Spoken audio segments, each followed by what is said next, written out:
Un saludo muy afectuoso para todos los que estáis en el programa Preguntas y Respuestas. Comenzamos con la primera que tenemos para hoy. Viene de Juan Carlos Celi y dice: esta genealogía me está dejando una inquietud muy fuerte. ¿Por qué razón Mateo termina diciendo que desde la deportación a Babilonia hasta Cristo hay 14 generaciones cuando lo que yo cuento son 12 nada más y viene la relación de generaciones? Luego llega al versículo 16 y conté solo 12 generaciones, faltan 2. Jesús es claramente el 14, entonces faltaría uno. ¿Quién falta para completar esas generaciones? Y de ser así, ¿por qué razón Mateo dice que hay 14 cuando en realidad no las hay porque hace falta uno? No pregunto, con intención de discrepar, sino de entender. Soy un estudioso de la Biblia y quiero de corazón aprender este tema.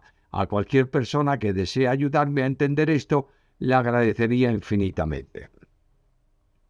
Mateo agrupa las genealogías dividiendo la historia de Israel en 3 partes y haciéndolo en secciones de 14 generaciones, desde Abraham a David, la segunda de David a la deportación de Babilonia y la tercera desde ese tiempo hasta Cristo.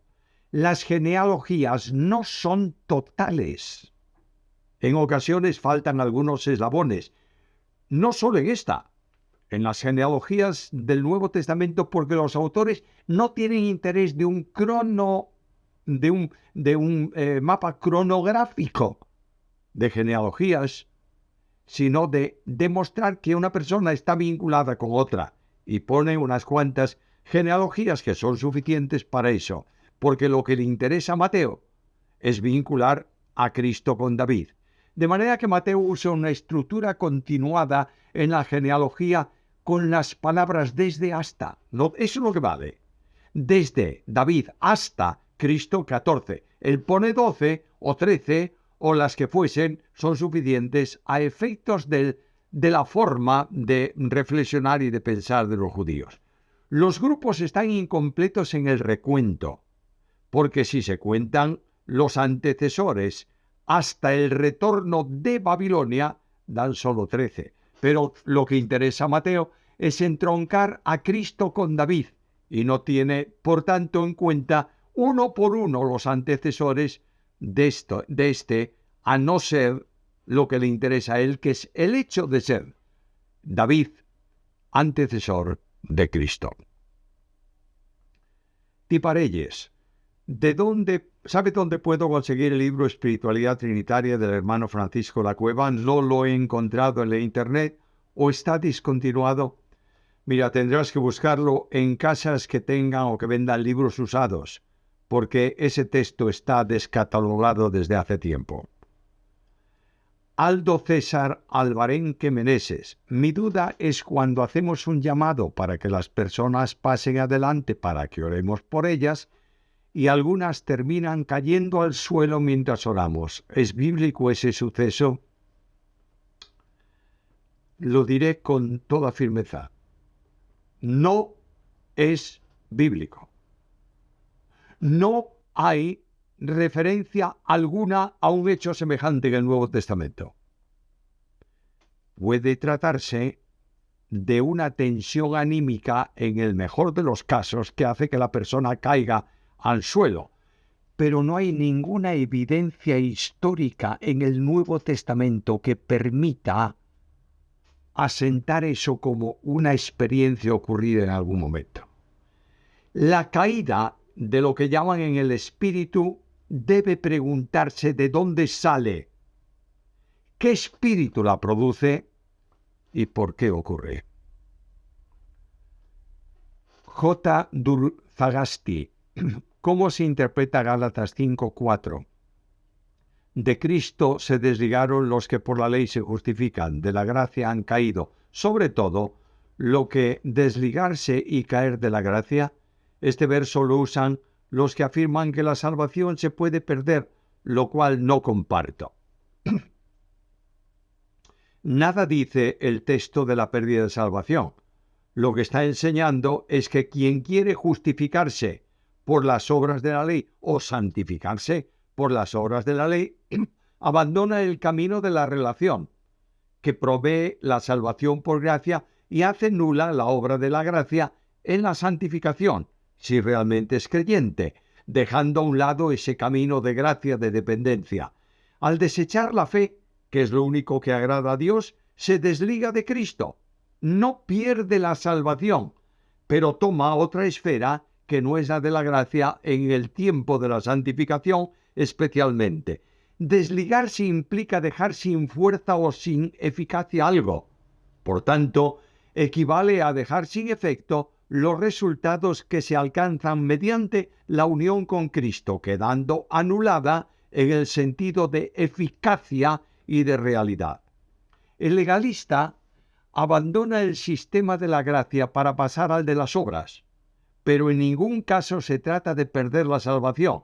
El mejor comentario es el texto de la Epístola a los Hebreos que dice: porque es imposible que los que una vez fueron iluminados y gustaron del don celestial, y fueron hechos partícipes del Espíritu Santo, y asimismo gustaron de la buena palabra de Dios y los poderes del siglo venidero y recayeron, sean otra vez renovados para arrepentimiento, crucificando de nuevo para sí mismo al Hijo de Dios y exponiéndolo a vituperio. Hebreos 4, 4 al 6.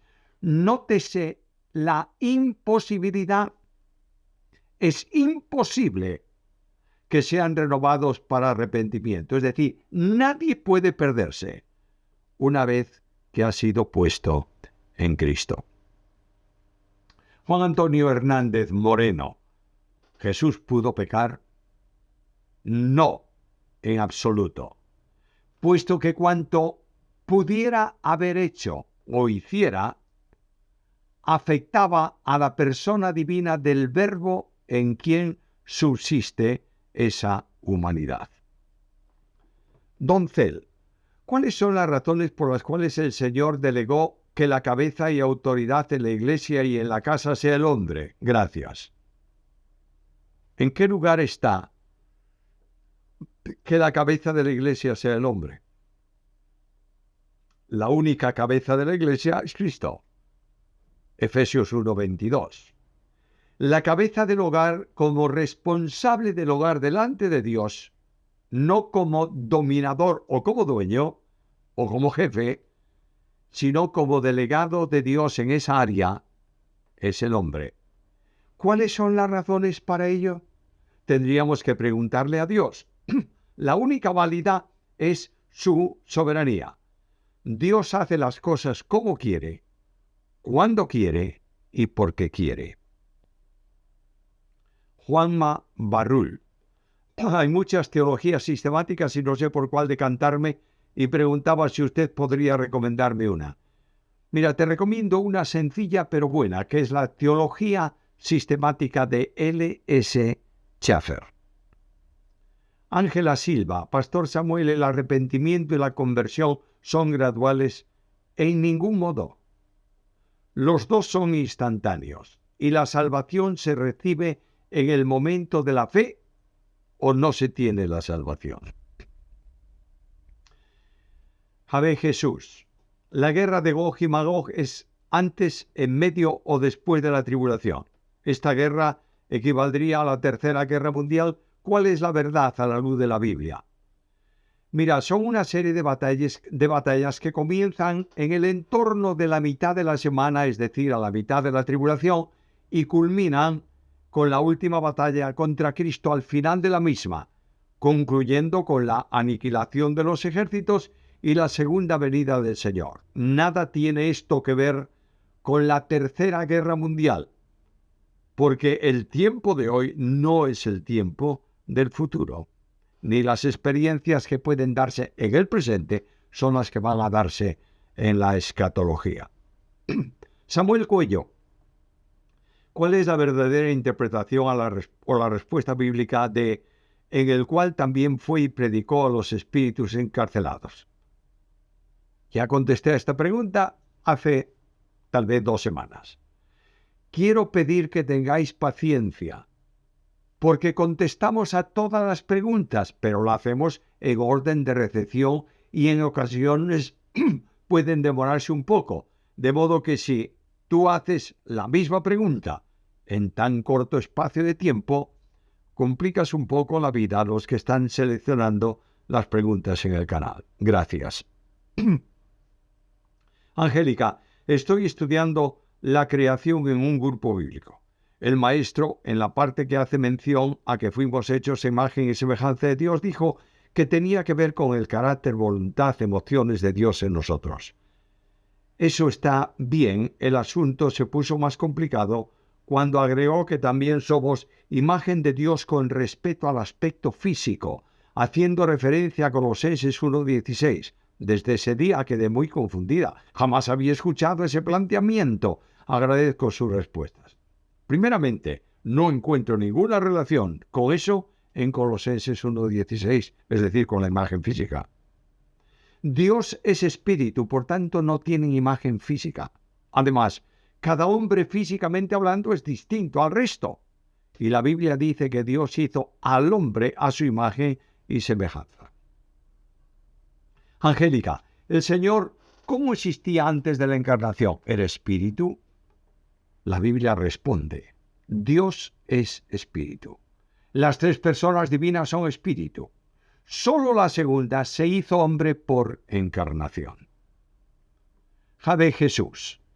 Apocalipsis 6:13. Las estrellas del cielo cayeron a la tierra como la higuera deja caer sus hijos verdes al ser sacudida por un fuerte viento. Este pasaje se refiere a estrellas literalmente cuando está hablando de ángeles, ya que Job 38:7 así lo dice. Lo pregunto porque he escuchado varias interpretaciones sobre el tema y porque está comprobado que las estrellas son miles de veces más grandes que la Tierra. La Biblia utiliza un término que tiene que ver con astros, comprendiendo incluso un meteorito.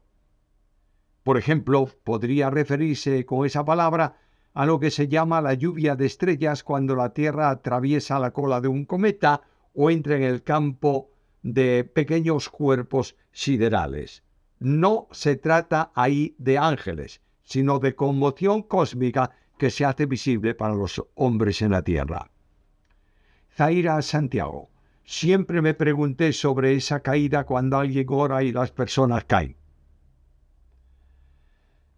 En ningún lugar de la Biblia se habla de semejante cosa, por tanto debemos preguntarnos con toda honestidad cuál es el espíritu que impulsa a semejante caída.